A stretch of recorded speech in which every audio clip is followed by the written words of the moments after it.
Welcome to the JM Report. I am your host, IAmGoodOlJM, and this is episode 36, coming to you from CSP Studios in Tampa, Florida, the birthplace of pro wrestling. And I'm sure many of you have heard by now this past week the loss of not one but two legends in the world of professional wrestling. First, Tom Billington, better known as the Dynamite Kid, one half of the British Bulldogs tag team, along with Davey Boy Smith. And just yesterday, we lost another legend from the AWA and NWA era and territories in Larry the Axe Hennig, grandfather of current WWE Superstar Curtis Axel, once known as Michael McGillicuddy, and father to WWE Hall of Famer Mr. Perfect Curt Hennig. In the case of Mr. Hennig, no confirmation, no official word of cause of death, but it's believed that he passed away due to kidney failure at the age of 82. Nicknamed the Axe, Larry was a legend in the Minnesota area and was a huge player in the AWA. I mentioned that he was the father of Mr. Perfect and the grandfather of Curtis Axel. And this man, he accomplished quite a bit. And what I'm about to run down is his championships run in many areas, many different territories. And these titles, the names of these championships might sound really strange, unique to say the least, but they were at one point a big deal in the territory areas, and the territory days, I should say. And Larry the Axe Hennig was a former AWA Midwest Tag Team Champion with Lars Anderson, AWA World Tag Team Champion with Duke Hoffman and Harley Race separately, and he won those titles 4 times. An AWA World Tag Team Championship Tournament winner back in 1962. That was his first reign with Duke Hoffman.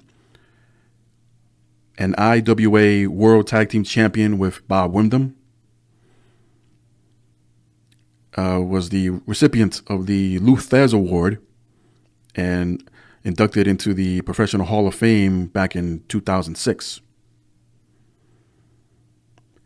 A former NWA Pacific Northwest Tag Team Champion with Curt Hennig, his own son. The Amarillo version and former of NWA Brass Knuckles champion. Was the Minnesota State High School heavyweight champion from Robbinsdale back in 1954. Was awarded the scholarship from the University of Minnesota to wrestle and play football. Fast forward a few years, maybe a couple of decades, he and his wife became owners of a real estate company in St. Cloud, Minnesota.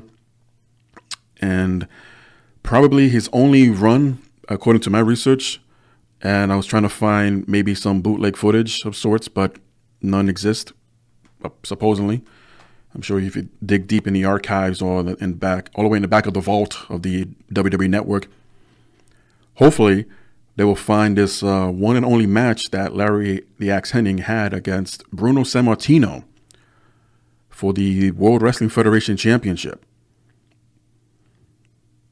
And that took place right before he officially retired in 1985.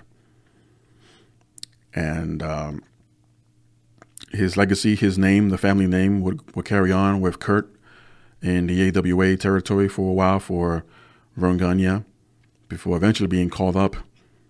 I believe it was in 1989, Curt Hennig was, debuting in the World Wrestling Federation as Mr. Perfect.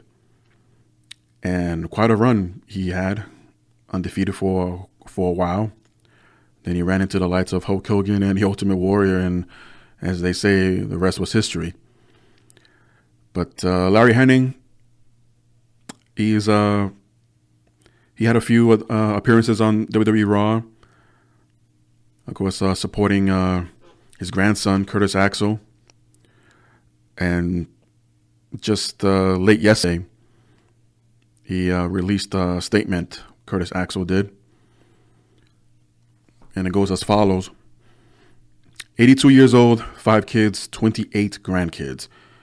No one's had a bigger impact on my wrestling career than my Papa Axe. He's been the biggest supporter since day one, another father when I lost mine. We lost our king of the jungle today. Never thought I'd see this day. But he's with my dad now, so everything will be okay. Love you, Papa Axe. The Hennigs have always held our heads up high. We will continue to do so. You rest assured, the Hennig name will live on forever. On behalf of the whole Hennig family, thank you for all your thoughts and prayers. And that came from Curtis Axel on his Twitter feed at Real Curtis Axel. The news broke very early in the morning, and just like Dynamite Kid's news broke as well, it broke overnight. And first thing I did was reach over and check any notifications on my phone, and get to Instagram, and the announcement was already made. I believe David Hart Smith or Harry Smith was the first to break the news to the world. And Dynamite passed away on his 60th birthday. It amazes me how young he was. And Davey Boy Smith, too, for that matter. He was, I believe, in his late 30s, 39 to be exact. Davey Boy passed away. And here we are with his tag team partner, also very young, Dynamite Kid, Tom Billington, passing away on his birthday. Unfortunately, Dynamite has suffered many health issues throughout the years and spent the majority of it in a wheelchair, being cared for by his wife. And it was High Spots, I believe, High Spots Wrestling Network and Davey Richards that put together a documentary about Tom Billington, A Matter of Pride. I haven't seen any footage of this. I don't know exactly when was this released. Maybe I should have known, but I'll definitely look forward to catching up with it as soon as I can. But Dynamite was another man that many looked at, perhaps the greatest technical wrestler of all time, or just the greatest wrestler, period. And I know that's an argument to be made. And Bret himself, after Dynamite passed, called him one of the greatest technical wrestlers of all time. After years of Bret telling the world that he was the best ever. But they both went through Stampede Wrestling. They came together virtually at the same time in the World Wrestling Federation in the 1980s, along with Davey Boy, along with Jim Neidhart, and then later on other Stampede alumni like Owen and Brian Pillman. But Dynamite, it was no secret. Dynamite used substances that he probably should not have been using. I don't know if the term abusive with the substances was ever used. I don't ever recall hearing that term when anyone discusses Dynamite Kid. But at least they didn't hurt anyone. There was that. Oh my goodness, where did I see that? Better yet, what was the name of that documentary?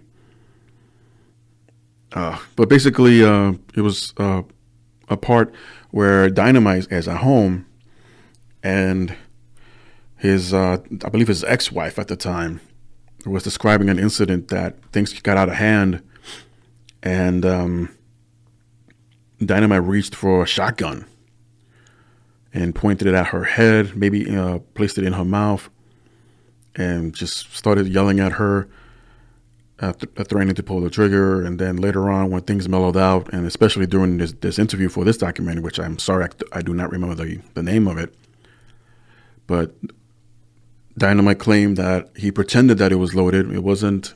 It wasn't filled with shells, and that he was pretending, which is, well, he's no longer here to defend himself with that. But at least what I was going to say before, it didn't get to that point where someone got hurt. And I hesitate to use the comparisons, but as history shows, and I can't deny it, but in this early part of his career, Dynamite, Chris Benoit looked up to him. And boy, has anyone ever seen that picture of them side by side, how identical they look? Not spot on, but very, very close. And compare it more so in his prime, Dynamite Kid and Chris Benoit, his prime, physically how they look similar. Their height, their styles. Of course, Dynamite mixed in all of his Japan and Mexico wrestling experience, and he developed all these unique moves that no one's really done before, let alone seen before. And then here comes Chris Benoit. Some could say he perfected it. He did have a bit of more longevity in the career of pro wrestling and a more world stage to be exposed with. Dynamite, not so much, because he missed out on the internet days, and of course today with social media and all these streaming services and smart devices, where had Dynamite still been competing, say in a house show, and no one's seen him yet on television, you can just pull out your phone, record a few minutes of the same match, and upload it somewhere, get an idea of what he's all about. But yeah, and I was trying to find a suitable screenshot of Dynamite, and I couldn't find one, at least not on a network. You Google him, and the pictures are great, but unfortunately the sizes of them are too small. I don't know how they were uploaded, but for my perspective, they're too small, so I had to improvise. But watching SummerSlam 88, the opening tag team match with his partner Davey Boy against the Rougeau brothers, going to a time limit draw, and you fast forward to his very last match in the World Wrestling Federation ever, Survivor Series 88, and he was involved in that big 10-on-10 tag team match. All of the tag teams of the company were involved, and no one really knew. But according to Bruce Pritchard on Something to Wrestle, during the Davey Boy Smith episode, maybe 2-3 months ago now at this point, but maybe more than that. But point being, Conrad Thompson asked, why was this the end? And according to Pritchard, they just ran their course, and that the Bulldogs, that is, wanted to move on and return back to Japan because, according to, again, Pritchard, the pay was better, schedule was lighter, and they could do what they want to do. So with that said, Dynamite Kid, former All Japan Pro Wrestling All Asian Tag Team Champion with Johnny Smith, no relation to Davey Boy. NWA International Junior Heavyweight Champion. A former Atlantic Grand Prix Wrestling International Heavyweight Champion. This title was only defended in New Japan. It was created and virtually demised in New Japan, but he was a former WWF Junior Heavyweight Champion. This was the prelude to the Cruiserweights. Well, actually the Light Heavyweight division, and then eventually the Cruiserweight after the buyout of WCW. Former NWA Pacific Northwest Heavyweight Champion. Also Tag Team Champions in that same territory. Stampede British Mid Heavyweight Champion. International Tag Team Champion from Stampede. A Stampede North American Heavyweight Champion. World Mid Heavyweight Champion. Of course, former WWE Tag Team Champion with Davey Boy Smith. And we get to December of 86. If the timeline adds up. I know I mentioned he left in 88, but in 86, December that is, if anyone has yet to see the the bootleg video that's on YouTube. Basically, Dynamite Kid, it's a tag team match with himself and Davey Boy Smith versus The Rock Don Morocco and Cowboy Bob Orton. And in a simple spot, this took place in Hamilton, Ontario. It was a simple spot where Dynamite had Orton in a headlock. Orton counters, stepping back into the ropes, and launches Dynamite. So as Dynamite is running towards the ropes, Bob Orton drops down. And commonly, you're coming off the ropes and you're going to jump over your opponent to hit the other set of ropes on the opposite side. Now, if you slow that footage down, you notice that upon landing, something was wrong with Dynamite Kid. He claims in his book, Dynamite Did, Pure Dynamite, that in mid-jump, something went in his back. But it was played off as if Morocco kneed Dynamite in the back after he bounced off the other set of ropes on the opposite side of the ring, and it added drama to the match. But at that point, Dynamite could not really physically respond at all. At best, he got up to his knees, maybe to one knee. But a couple of minutes will pass by before he eventually crawled back to his corner, tag out, and Davey Boy had to carry the rest of the match. But at this point, Dynamite was just laid out on the apron in the corner. And the referees, it's not like today where there'll be a trainer ringside or a physician ringside or another referee to check on someone who hasn't been moving in a while. Something might be wrong. So the match ends, and they call for a stretcher, and Dynamite's carried out. So it wasn't here exactly that ended the career of Dynamite Kid. It was the start of it, though. It was the beginning of the end, as he will carry on for the next couple of years with the company. But at that point, it was more creative, if anything, of why they decided to part ways with the company and go back to Japan.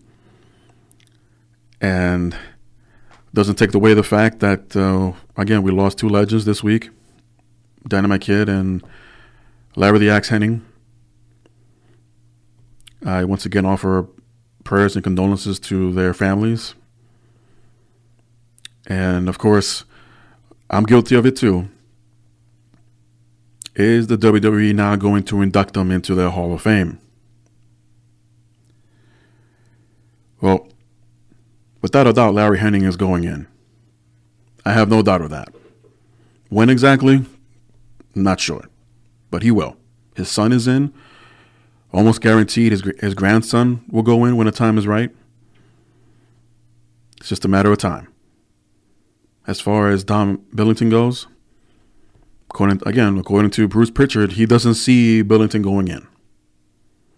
And he couldn't really clarify a reason why.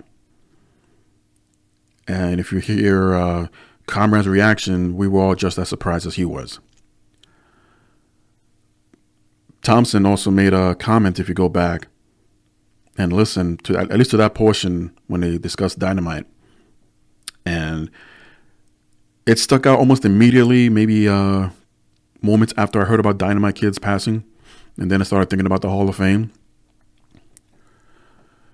And I wish I can find out what Comrade Thompson's reaction is. I know there's a new episode today that I haven't heard yet. I don't know if he'll touch on it, but you go back and he believes that the way it's discussed or when it comes to choosing who goes into the Hall of Fame and ultimately it goes through Vince, and that Comrade Thompson believes that Vince was going to wait until Dynamite Kid passes away and that then Davey Boy and Dynamite can go in as a tag team instead of individuals.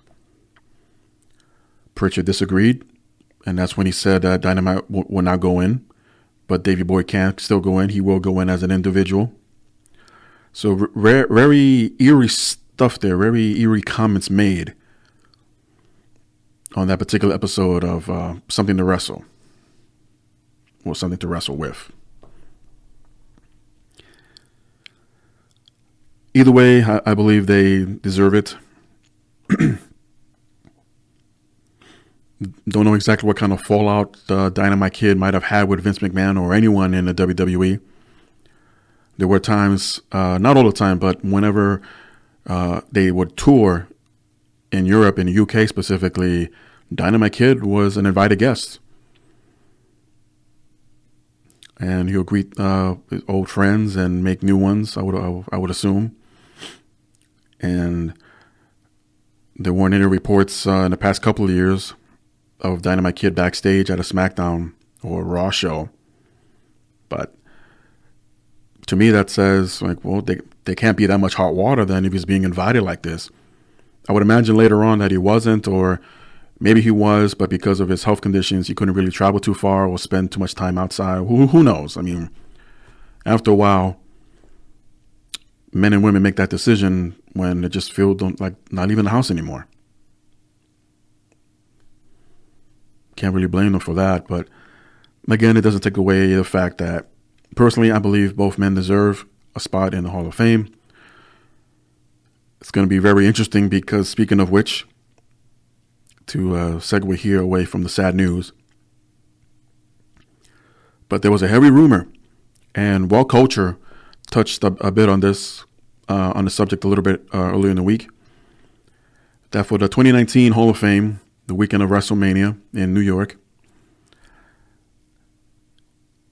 that The Rock, Dwayne Johnson, would headline next year's Hall of Fame. Coincidentally comes after the heels of Dwayne Johnson announcing that The Rock is no more. It is just Dwayne Johnson from now on. So putting pieces together, and if we're not being smart marks, or marks at all, the timing is coincidental. And you know what? It will make sense. The Rock tried with his going by the Rock name the first few times, the first movies he's made, Walking Tall and Scorpion King, successful, but they weren't blockbusters like he will make later on eventually in the Fast and Furious franchises and other movies that for some reason don't come to mind right now. But Jumanji, Welcome to the Jungle was a big hit, and they far surpassed Walking Tall and Scorpion King. Skyscraper I saw, well, it was all right, but don't think it broke any numbers like his previous movies did. Rampage was another one this year. That was a lot of fun. Of course, we're all waiting on that Fast and Furious spinoff, himself and Jason Statham, to see how, if that is successful, which I'm sure it will be. There might be sequels on that front. Who knows? But he's very busy. Of course, he's got his upcoming competitive TV show, Titan, like a new spin on American Gladiators of sorts. I'll check it out. It seems interesting, almost like an American Ninja style, but we'll see. With The Rock being so busy, or Dwayne Johnson, I should say, from now on, it's really up to him doing that is, if it fits in the schedule. If not, then who's really left? And you really have to dig or search in the bottom of the barrel just to find out who else is worthy to be the headliner for a Hall of Fame, especially in New York. Speaking of which, I failed to mention this last week because the news didn't break until after the fact when I uploaded the episode. And the WWE decided, because they thought it would be in everyone's best interest, the fans that is, especially that are flying into New York for WrestleMania weekend, to enjoy all the festivities, and I think I butchered that word, but to enjoy all the events that go on, not only WWE related, but NXT, Hall of Fame, WrestleMania, and behind that statement, you're going to probably find, also not to go compete head to head with the Ring of Honor New Japan Supercard show at Madison Square Garden. That's the assumption almost everyone jumped to immediately to, because originally it was scheduled on that Saturday. You got the G1 Supercard going head to head with the NXT, although I believe the Supercard was going to be held a little bit earlier, maybe like an hour or two earlier. Not that anyone who's attending the Super Show will have enough time to get home and then settle in to watch NXT, or maybe just attend the G1 Super Show, and on the way home from the Garden, everyone jumps on a smart device and start watching NXT or whatever the plan was. But these were changed, so the Hall of Fame was swiped out for the NXT show, Takeover New York, that is. And now NXT Takeover New York will be on Friday of WrestleMania weekend, and the Hall of Fame will be held Saturday of WrestleMania weekend, presumably head-to-head with the Ring of Honor and New Japan Super Show. And, of course, they're not going to budge WrestleMania at all at MetLife Stadium that Sunday. So, out of all the nonsense and creative garbage we've seen for the past months, years, if you will, but most recently, the past few weeks, they've gone and done something right for a change. And I applaud WWE for that. You did something right. And now Ring of Honor and New Japan can maybe look upon this and maybe not so bad guys after all, but I would still keep my distance a little bit if there's gonna be any kind of business transactions in the future. But New Japan and Ring of Honor were there first. As far as booking arenas or booking the area, they were there first. Mania was going to be the next day anyway, so they could have, WWE that is, they could have swiped Hall of Fame with NXT even before anything was announced. But although that's the main purpose, and I believe that, but if there's more to it, maybe another agenda or what have you, we'll probably never hear from it from a long time. So Raw this week had a very interesting backstory, but I'll get to that in a moment, as I'm just want to get through some highlights that took place as Ronda Rousey and Natalya took on Nia Jax and Tamina. Never got underway, unfortunately, thanks to the Riot Squad once again interfering and attacking. This sets up a tables match, one-on-one between Ruby Riott and Natalya at TLC, as the Riot Squad oh my goodness, the impact. From the apron, you have Sarah Logan and Liv Morgan holding Natalya in place. And here came Ruby with a super kick to drive powerbomb style Natalya through a table set up on the outside of the ring. It looked like she might have legitimately hurt her elbow a bit. Nothing serious, as nothing came out of that. But I'm sure she was bumped and bruised after. But it was a horrendous impact and a tremendous spot to take. And if that was any indication to look forward to at the tables match, you know what? I'm looking forward to it. Alexa Bliss tried to hold another open forum to the fans to ask questions to Bayley and Sasha Banks. Why is this a thing now?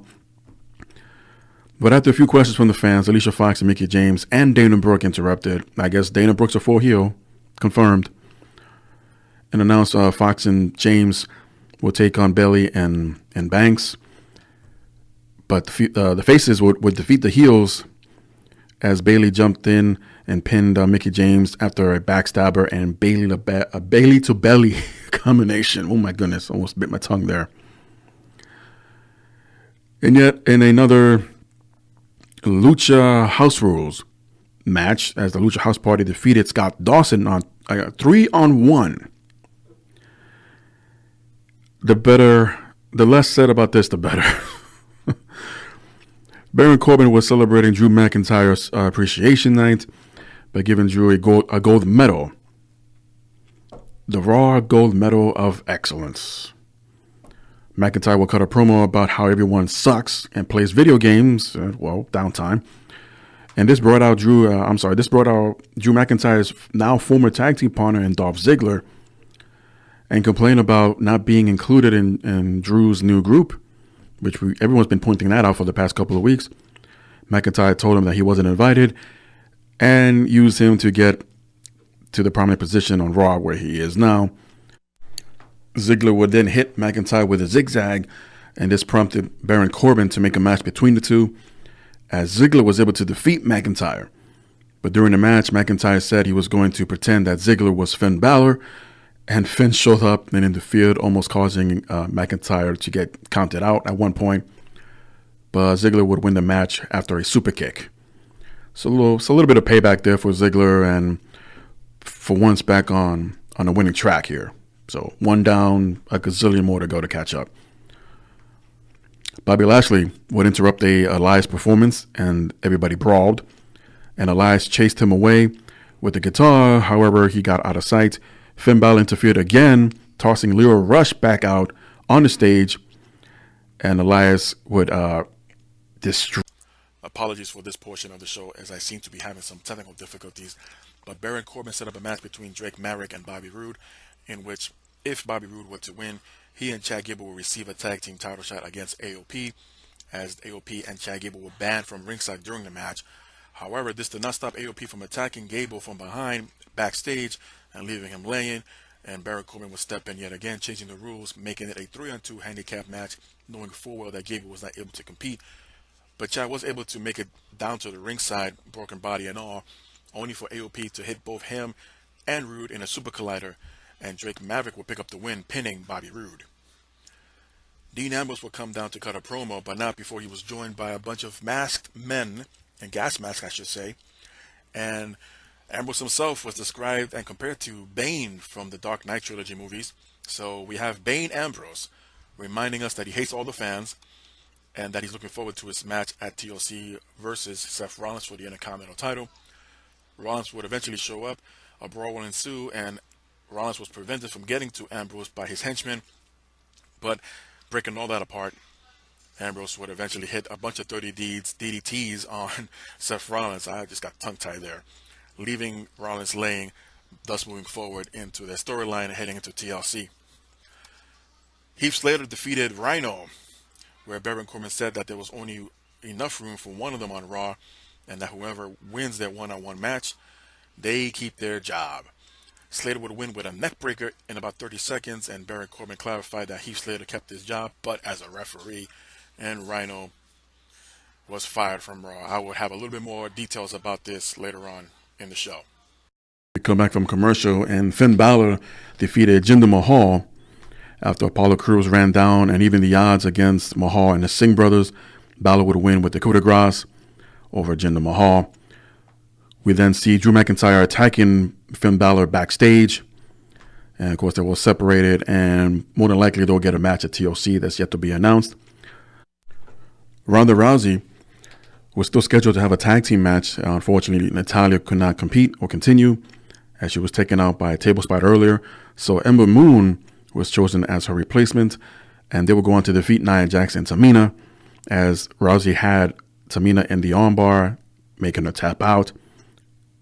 And then, just for good measure, Ember Moon hit the Eclipse to set up the armbar spot for Ronda. So definitely a tad, I don't want to do a high-pitched voice here, but a very tad better show than last week. However, and thanks to, of all people, Jason David Frank, the Green Ranger, White Ranger, he was ringside, but on the hard camera side, so we couldn't really see him clearly, but he posted a couple of Instagram videos, especially during the Ziggler-McIntyre match, and the spot where McIntyre was throwing Ziggler against the barricade right in front of the Green Ranger, and it looked like he was trying to get a good shot of them over the railing. Not that he jumped over, but he was like kind of leaning over a little bit, Frank was, and he turned his phone or smart device far enough to the left that you could see a lot, and I mean a lot, of empty seats in the arena. It was also caught on live Raw TV as well, but they immediately cut away. So, yeah, I think people are trying to, my opinion, people are now trying to voice their disapproval of Raw. And being in Texas, and by the way, they had a great opening video package to honor our 41st president in George H.W. Bush. I think it was a nice touch by them. So I don't think that had anything to do with it per se, but it definitely gives an impression of what's really going on and how the fans are taking us Raw in this case. And it's not a good look. It's definitely not a good look to have that many empty seats. I don't know if they were spread all over the place and had whoever sat there come across the hard camera side to fill in those spots, so it won't look as empty. But they couldn't really hide it for too long, and there were too many lights left on the arena, so it was obvious. Speaking of which, it was reported by the latest Wrestling Observer newsletter that for the second week in a row, Raw was heavily changed in the hours leading up to the show. Only this time around, Vince McMahon rewrote a lot of the script in order to make the fans happier, since he thought the audience would be in a somber mood due to the passing of President George H.W. Bush. It's the polar opposite of last week's show, which was rewritten to give the heels a more edge. But however, unfortunately for them, we saw the backlash of it, and it was felt throughout social media.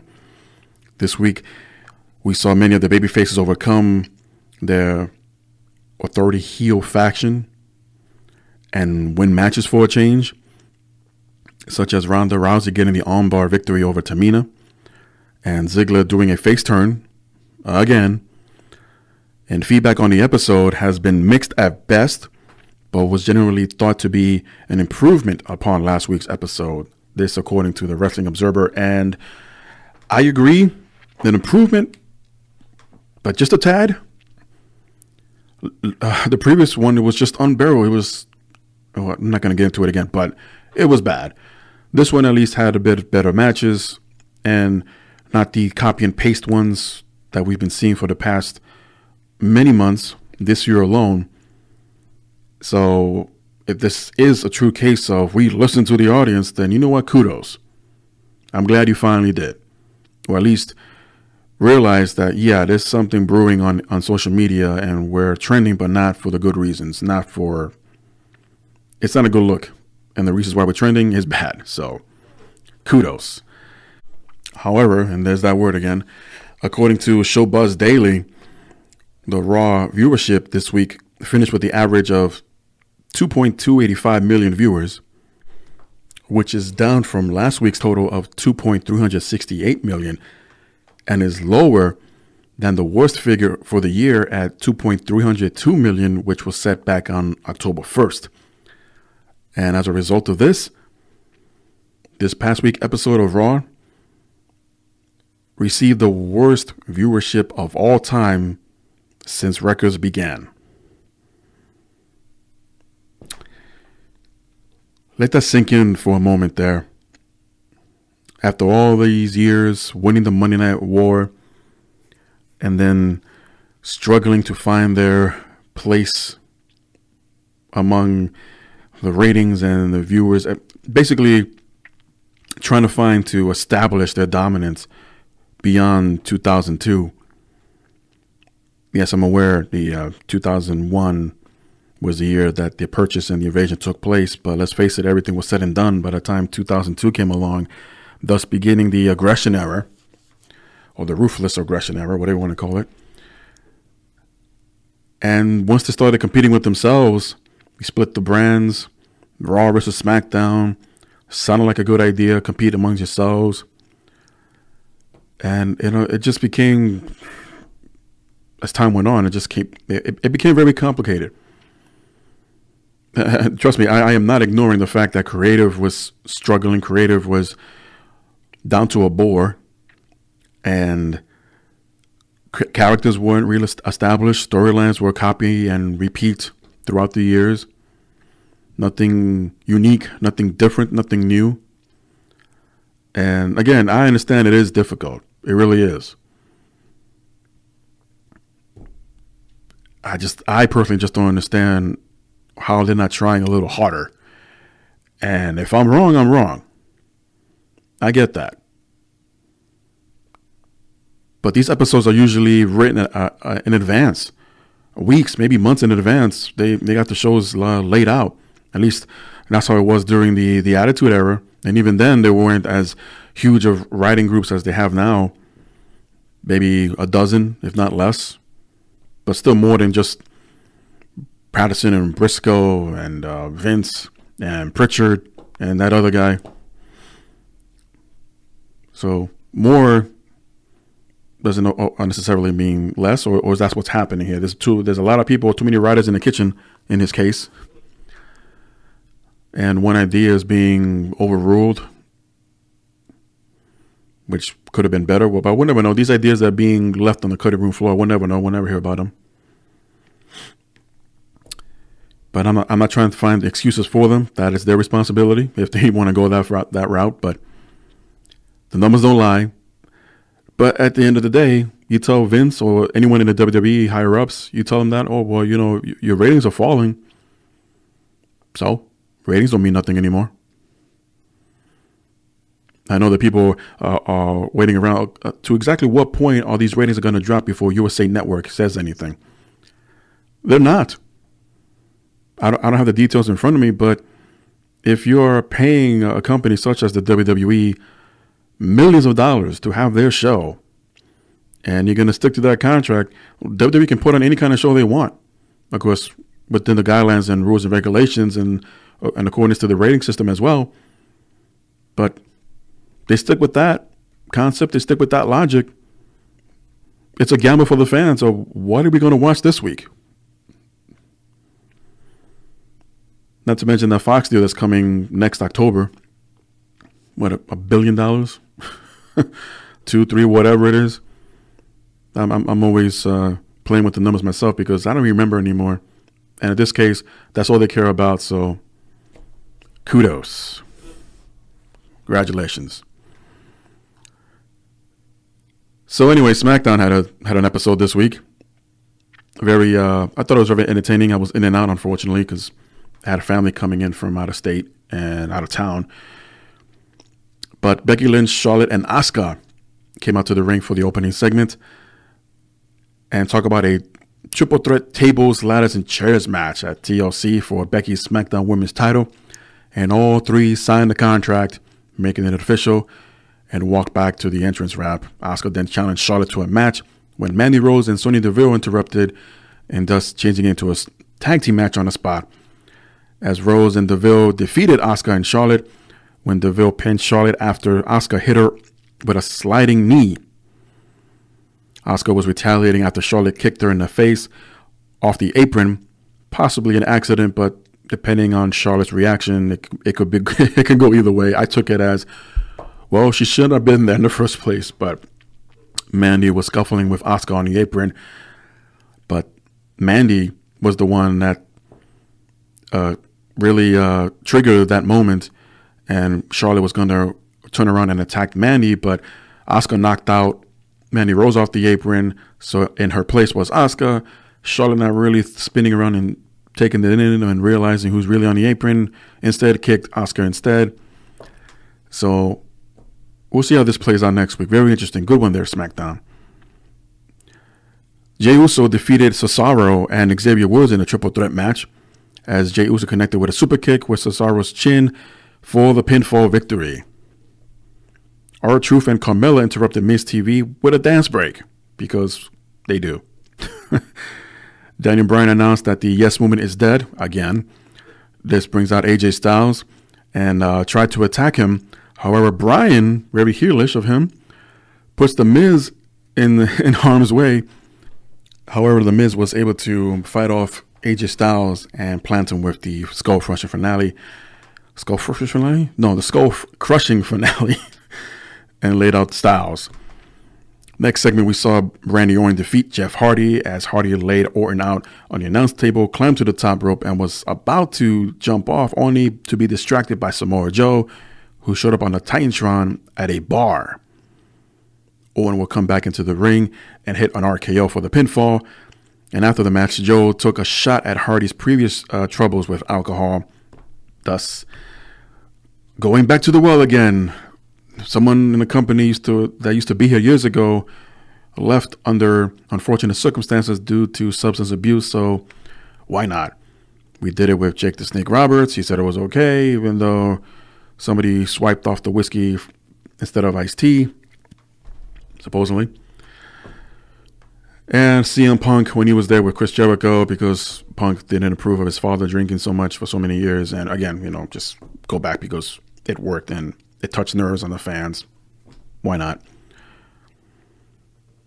AJ Styles will have a match with The Miz and win. However, Bryan was distracting the Styles and The Miz took advantage, hitting once again the Skull Crusher finale only for a 2 count.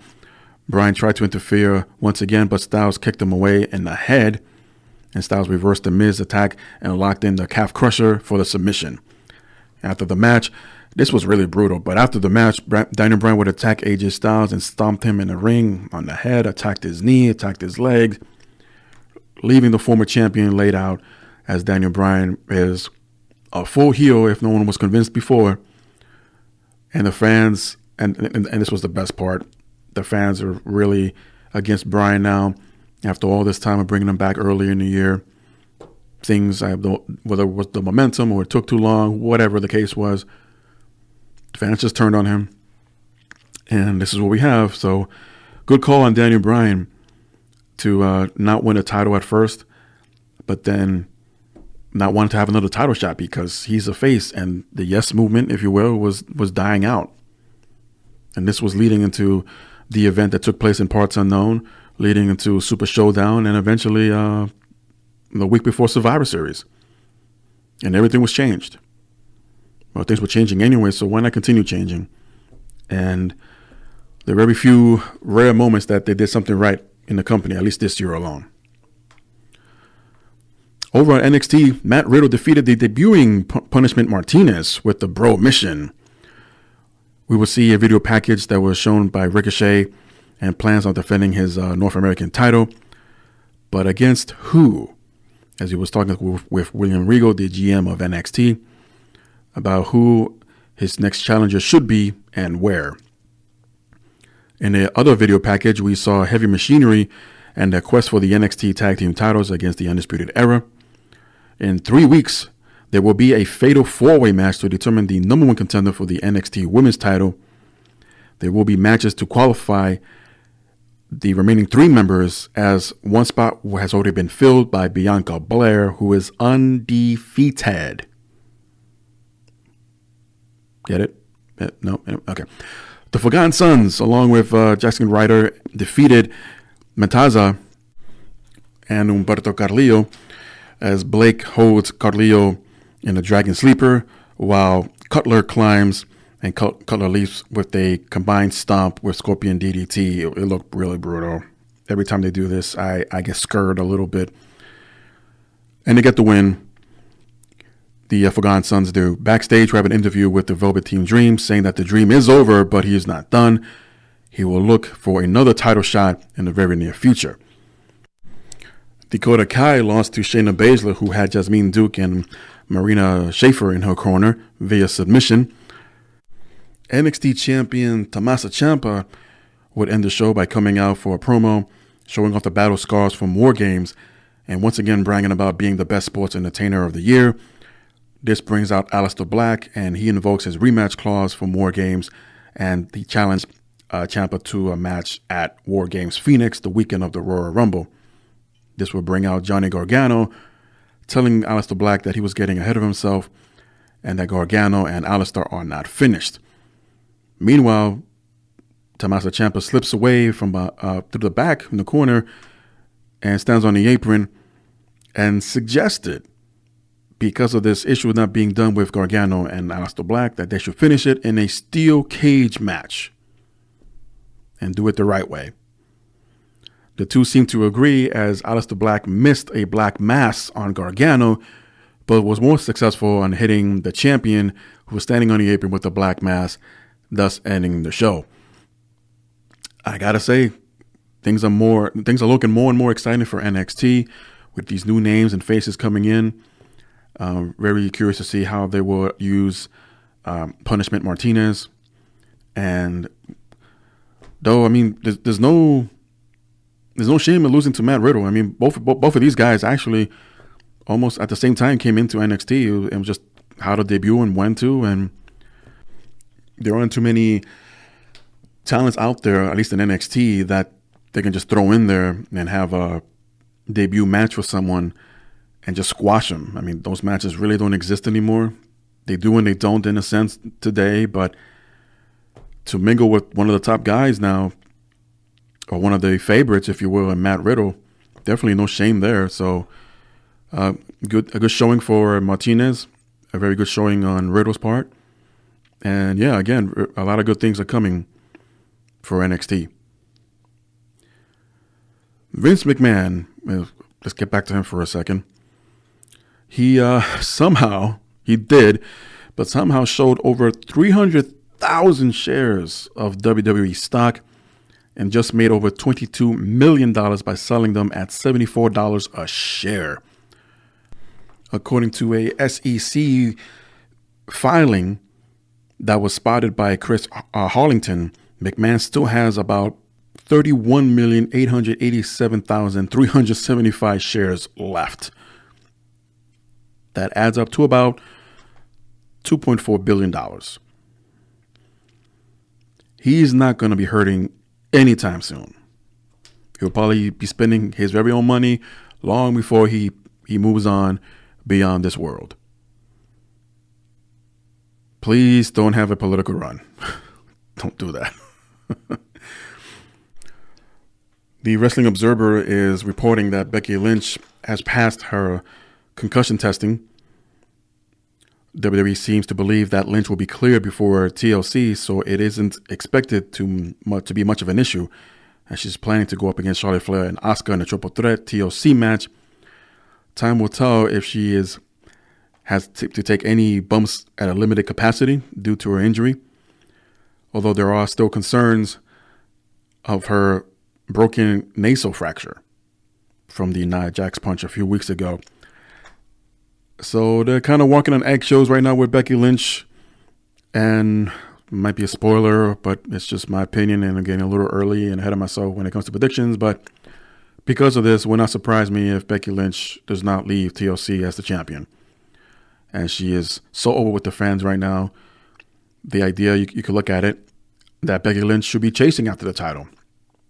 Whether it's Charlotte, whether it's Asuka. Charlotte's been there and done that. Asuka's yet to have that taste of championship. Well, it's not gold, but silver or platinum, whatever it's made out of, on Smackdown. In this case, things didn't work out for her on Raw either. So have Asuka win the title, go over. Have Lynch still be a little bit bitter, maybe finish off her feud with Charlotte Flair in the next couple of weeks on SmackDown post TLC, and then go after the title with Asuka, leading into the Royal Rumble. But again, I don't want to get too ahead of myself, but that's how I see things going down. Despite recent reports, Shane Strickland could be joining NXT very soon, but it looks like there may be a delay.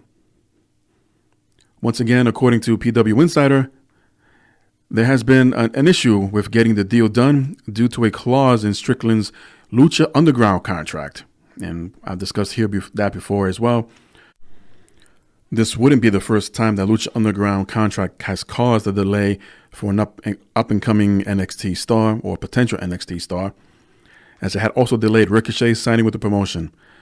In the meantime, it's expected to see Strickland stay with MLW past its Miami dates later this month.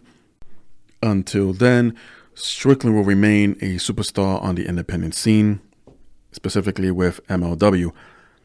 And more than likely, he will wind up with the WWE, I believe. Many of the other experts claim that as well. And just a matter of time. Speaking of which, Fandango has been spotted at the WWE Performance Center this week, as he is set to make a comeback after his injury, suffering a torn left labrum back in July. Although it is expected that he'll be out for at least another 6 months and need that extra time for a full recovery. Kenny Omega is reportedly the subject of an upcoming HBO documentary that will be released sometime in 2019. According to Toronto musician Joseph Shabashian, he scored music for the yet-to-be-titled documentary about Omega, and said it will be released sometime in 2019. He also go on to say, as he was a guest on the Creative Control podcast with Vish Khanna, and made the following comments about the project. I just finished a documentary about a wrestler that's going to be coming out on HBO in the new year, which is going to be exciting. It's a wrestler named Kenny Omega. He's wrestled in Winnipeg, but now he's in Japan and formed this tag team called the Golden Lovers, which was a sort of like the first ever queer storyline in wrestling. Clearly, he hasn't been following much. And he finishes up by saying he's a pretty incredible dude, Kenny Omega, that is, and I was happy for scoring that. So, Joseph here sounds like he's not a longtime fan of wrestling, but is aware of it, about a wrestler. A wrestler from Winnipeg, and now he's in Japan. I kind of question his line here describing the first ever storyline in wrestling. It isn't. It is not. It won't be the last. But I think he's just misled there because, he's keeping a kayfabe and he's unaware of that. Anywho, of course, HBO not too long ago, earlier this year, released a documentary very similar, but with Andre the Giant. It received many accolades, a lot of acclaims, and just recently put it back in circulation on regular HBO broadcasting. It's always been on demand, but I'm referring to circulation if you follow TV Guide or scroll through your cable network guide, and on occasion you'll see Andre the Giant's name pop up. And I caught it the other day, and I gotta say, it still strikes me as very emotional, and especially anything that Tim White shared as he was one of Andre's handlers and caretakers. Vince, of course, getting choked up there at the end. Hogan was Hogan. I think he exaggerated in a few bits, but overall, I think it was a very good, very well put together documentary, very well done. And whenever the release date for Kenny Omega is yet to be named documentary, or just call it Kenny Omega, like you did Andre the Giant, I'll definitely be watching it and maybe have a review here on the JM Report. Speaking of tributes, Tribute to the Troops will be held, actually it was held this week, matter of fact, at Fort Hood, Texas, with a 2-hour airing on Thursday, December 20th at 9 p.m. on the USA Network. And this is where it's rumored, no one spoiled this yet, but I personally was avoiding it, but this is a rumored time and place where Roman Reigns will make an appearance on the show. Not, I don't think to partake in anything in particular, but make an appearance, a cameo, if you will. And it'll be nice to see Roman Reigns after that heartbreaking announcement he made not too long ago that made him relinquish the Universal title and had to go home to take care of himself. Hopefully, there'll be some insights. I'm going to try to avoid spoilers as much as possible, assuming Roman Reigns was interviewed at some point during the Tribute to the Troops tapings, and I'll wait till the actual airing. That's just me. Oh, I unfortunately left this little bit out from my Raw review. Rhino was quote-unquote fired from Raw after being defeated by Heath Slater, but according to Mike Johnson, it's reported that Rhino's firing from this week's Raw seems to be just for storyline purposes more than anything else. Wrestling Inc. also chimed in, reported that Rhino announced his retirement to the live crowd after being fired when they were in commercials. However, PW Insider was told as of early Tuesday morning that the Man Beast is slated to still be taking part of the company's South American tour coming up. Matter of fact, this weekend, although not officially reported anywhere, this South America tour might be a square-off swan song for the former ECW champion. So a bit of a I'm retiring but not retired officially, moving forward with Rhino and being part of the South American tour this weekend until next week. Yeah, it was definitely a good run for Rhino. We have yet to hear from the man himself. Addressing it to the live crowd is one thing, but social media, we need confirmation through the internet.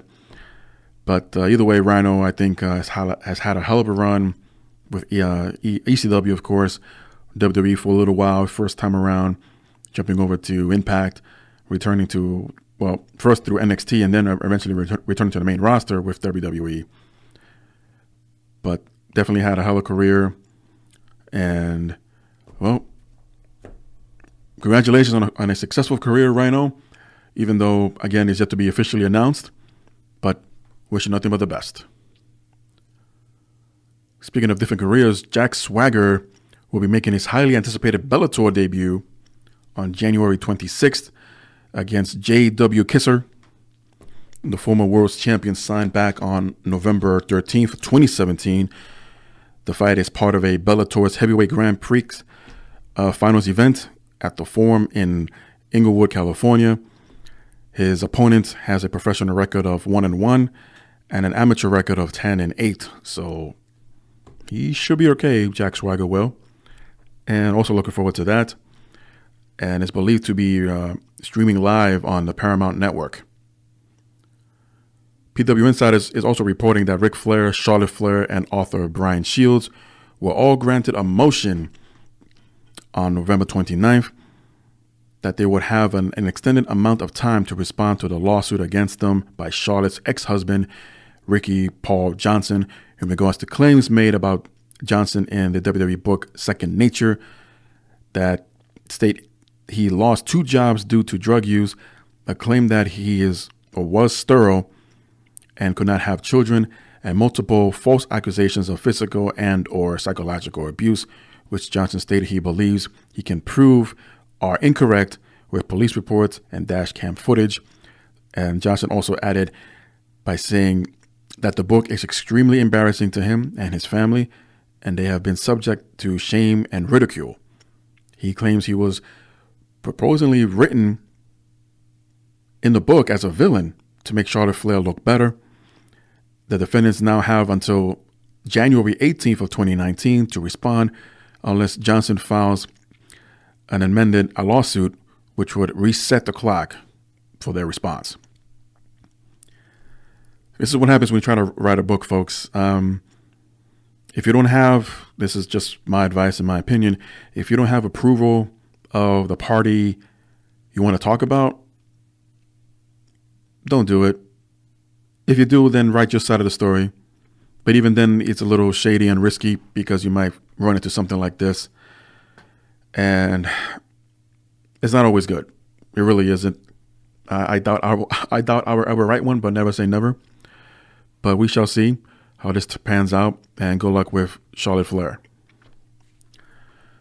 Alexa Bliss has been reportedly cleared to return to the ring after spending some time on the sidelines due to concussion-like symptoms.